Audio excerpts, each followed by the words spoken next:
Perdeu o jogo do seu time e tá a fim de assistir na íntegra? Na Zapping você tem essa opção porque lá eles têm replay de até 7 dias corridos. Corre pra assinar. A gente tava falando aqui em off também antes de você chegar, da questão do Cássio, né? Ontem... Mas antes, Felipão, só pra te cortar, pra gente não pular essa parte por causa do Geninho. Sim, do Não, pega. eu ia chegar lá. Então eu ia manda chegar ver. lá. Eu ia falar do Cássio ontem, falando sobre, pô, tá falhando, sendo cobrado na rua, tá se sentindo mal, não tá legal, falou até em psicólogo. Tipo, preocupante. Eu li as notícias aqui hoje. O Corinthians já tá atento pra esse lado do que tá acontecendo com o Cássio. E eu tava vendo uma matéria essa semana daquele jogo contra o River. Sim. E você dá uma entrevista ali, cercado de microfones e tal. Foi jogado na cova dos leões. Exato. Uma pressão gigantesca que foi jogada em cima de você por conta de uma expulsão que não sei se culminou pra eliminação do Corinthians, mas teve a ver ali. Como é que foi o pós daquela eliminação ali, daquela sua expulsão? Como que ficou sua relação com a torcida do Corinthians? Enfim, conta pra gente um pouco. Olha, E com o técnico Geninho também. Sim, não, com o técnico Geninho, assim, a gente que tá no dia a dia, todo mundo que entende, não precisa nem ter jogado bola, mas que entende um pouco de bola, sabe que aquele pega-pega é para diminuir o espaço, a marcação, em nenhum momento ele mandou eu pegar, dar uma butinada no cara. Que o pessoal Debateu muito isso, né? Isso é especialidade muito principalmente de imprensa e parte da torcida de descontextualizar, né, a situação, ou pegar uma parte só da entrevista, ou uma fala, Se né? fosse quebra, aí tudo bem, né? Então, Pega. Então, assim, e aí muito se falou disso na época, mas eu nunca tive problema nenhum com o Geninho, pelo contrário, eu sempre agradeço, porque foi através dele que eu tive as oportunidades aí de estar jogando pelo Corinthians. O pós ali foi bem complicado, cara, porque existia uma pressão muito grande em cima do Corinthians por não ter conquistado ainda uma Libertadores. Então era os palmeirenses zoando, os São Paulinos zoando, os santistas zoando. Então, e aquela Libertadores, aquele ano, o Corinthians criou uma expectativa muito grande. Porque, se eu não me engano, a gente fez a melhor campanha da primeira fase. A gente estava atropelando. Campeão paulista e atropelando a Libertadores. O time estava encaixadinho. E ganha do River lá, se eu não me engano. Não, lá a gente estava ganhando até os 40. Empata, né? Perdemos de 2-1. Kleber foi expulso.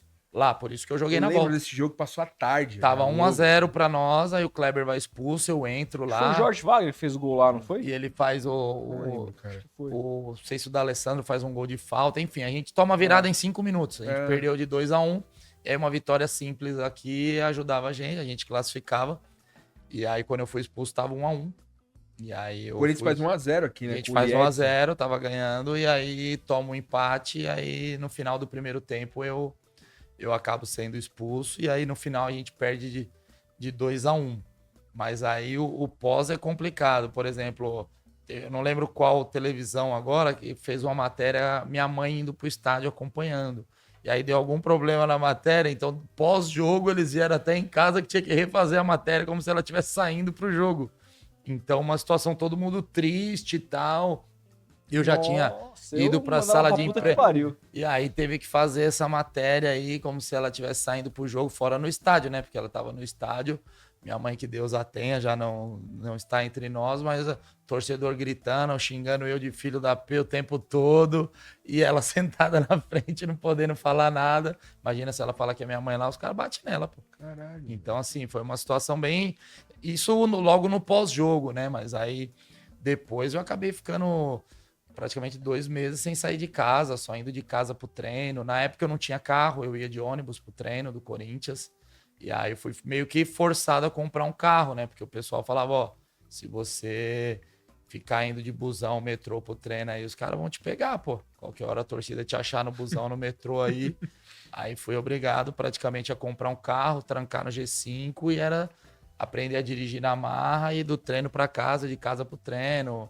Torcedor tacando pedra na minha janela, descobriram onde eu morava. Então, assim, várias situações, gaviões lá no treino, né? Teve acho que 2 semanas após a eliminação, teve uma... Normalmente a torcida tem acesso lá dentro do Corinthians, né? Isso aí não é segredo. Até hoje, né? Não é segredo para ninguém. Aí foi marcada uma reunião lá com parte da diretoria, acho que os líderes, alguns jogadores, se eu não me engano, o Vampeta participou, o Rogério, lateral direito, talvez o Fábio Luciano, eu não lembro agora de cabeça os nomes, e aí os caras chegando e eu saindo depois do treino. Eu indo ali na fazendinha, pegar o carro e os caras chegando. Aí os caras me param, me dão uma prensa. Pô, fudeu com nós, hein, moleque? Seu juvenil, não sei o que, pá. Caralho. Mas já demos o papo aqui, você quer cria da casa aí, vai ter mais uma oportunidade, mas mais uma ramelada já era, fica esperto. Pá. Foi assim, o papo foi, o papo foi esse, agora sai andando e sem olhar pra trás. E aí foi pro cara assim, os caras ali no estacionamento da fazendinha. Isso aí eu não esqueço nunca, cara. E aí foi isso, aos poucos foi passando, né? Mas o pós-jogo também, entrevistas, né? Os jogadores não tinham a blindagem que tem hoje, né? Hoje o jogador fala quando quer, solta uma nota através do assessor. Naquela época, acho que estava iniciando essa coisa do assessor de imprensa e tal. Era um assessor só lá dentro do Corinthians. Os jogadores não tinham cada um seu assessor e tal. E aí acabou o jogo, os caras, ó, pra você entrar lá pra falar lá na sala de imprensa lá. Eu entro lá, eu brinco que até hoje eu nunca vi. Foram 2 vezes que eu vi tanto repórter na minha vida. Foi lá e na minha naturalização, lá na Polônia, que, mano, a câmera, um subindo em cima do outro e tal. Só como lá no Morumbi era na sala de imprensa, então era num espaço muito menor. E aí sentei lá e tive que ficar dando explicação, né, cara? Sobre o jogo, os caras me enchendo de pergunta, uns jornalistas até que são mais torcedores, né? Acabaram pegando um pouco mais pesado e tal, e aí cara, foi o que aconteceu. Falar nisso, você sentiu falta, porque assim, eu me lembro muito da narrativa da época, muito em cima da instrução do Geninho e da sua atitude. Mas não teve tanta discussão sobre o lance, sobre se era justo ou se não era justo. E, porra, na minha opinião, aquilo não é, repito, já falei aqui, não era jogada para expulsão direta. Foi um totozinho. Acontece. Não era. O Dario Pedro valoriza. Ele valoriza muito então, a situação. Nesse contexto, você sentiu sendo vendido desse jeito para a própria torcida, que também te pressiona e não uma possibilidade de ter sido prejudicada pelo árbitro, etc. Coloca a culpa sobre os seus ombros. Então, você não sentiu que uma falta dessa narrativa da imprensa de discutir de fato o lance em termos de regra para, de repente, numa dessas, se ficasse pelo menos ainda que metade das pessoas da imprensa dissesse que não tinha sido pênalti, ter pelo menos abafado um pouco a pressão, né, sobre o que surgiu nos seus ombros ou não. Na verdade, a discussão é que, na verdade, assim, se faz muito isso no futebol até hoje, né? A busca por um vilão, por um único culpado, não dividir essa responsabilidade. E, por exemplo, até por ter sido um jogo de Libertadores, onde existem umas chegadas mais fortes, que os juízes não dão falta. Exato, e tal. Pô. Então, era passível de discussão, realmente, a questão do vermelho direto, porque eu não tinha nem amarelo, entendeu? Pô. Então, ficou muito, a culpa foi dele, ele foi expulso, ninguém... Isso aí eu concordo plenamente. Assim, a primeira vez que abordam esse assunto, né, por esse lado. Nunca tinham me questionado sobre essa visão. Só perguntavam se a imprensa pegou pesado, se eu senti falta por exemplo, de uma blindagem do clube. Não, como entendeu? Se a expulsão tivesse sido... Pô, nossa, agrediu o cara, não temos que discutir isso. E a galera esquece que nesse jogo, o Fábio Luciano, que era jovem também no time, cara, ele faz um pênalti infantilzaço. Assim, tipo, a bola pingou na área, ele dá uma pichotada... E o bração aberto, assim, a bola bate, o juiz dá pênalti e o River faz o segundo gol. Mas assim, eu me senti muito abraçado pelos jogadores, né, naquela época. Os jogadores, pô, eu não parava de chorar, mano. Cheguei no vestiário, eu chorando o segundo tempo todo. Eu fiquei dentro do vestiário o tempo todo. E os caras no intervalo desceram, não, nós vamos ganhar o jogo pra você, ficar tranquilo e tal. Não era pra ser expulso. Então, essa briga os jogadores compraram comigo. Mas só. Direção nada. Não senti respaldo nenhum. E o Geninho? Por parte da diretoria.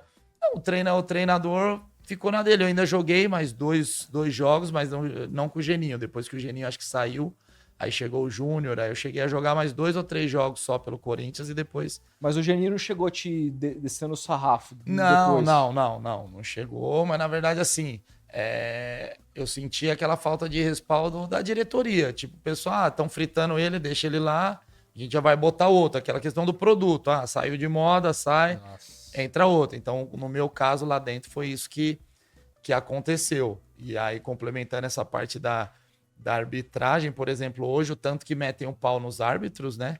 Se fosse naquela época, ia ser debatido bem mais. Claro. Então, aquela época era mais aquela época de procurar um vilão. Teve eu em 2003, o próprio Coelho na de 2006, que foi no Pacaembu.